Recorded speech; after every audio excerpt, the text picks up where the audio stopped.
ស្វាគមន៍និងស្ដាប់ដំរុយឆ្នោតខ្មែរប្រចាំថ្ងៃ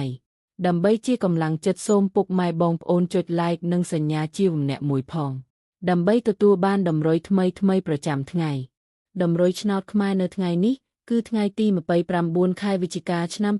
2025ដើម្បីកុំឲ្យខាតពេលយូរសូមស្ដាប់ដំរុយឆ្នោតពី admin មានលេខ78215465សម្រាប់ប៉ុស្តិ៍ APCD សម្រាប់លេខ OSA admin មាន2គ្រាប់គឺ OS ខ្ទង់80និង20សម្រាប់3លេខគឺ admin មាន2គ្រាប់ផងដែរគឺមានលេខ127គុណ983គុណបើសិនជាពុកម៉ែបងប្អូនស្រឡាញ់និងពេញចិត្តលេខទាំងនេះពុកម៉ែបងប្អូនអាចយកលេខទាំងនេះទៅផ្សងសំណាងបានជាចុងក្រោយសូមជូនពរពុកម៉ែបងប្អូនដែលយកលេខខាង admin ទៅផ្សងសំណាងហេងយើងទាំងអស់គ្នាជូនពរពុកម៉ែបងប្អូនជួបតែសំណាង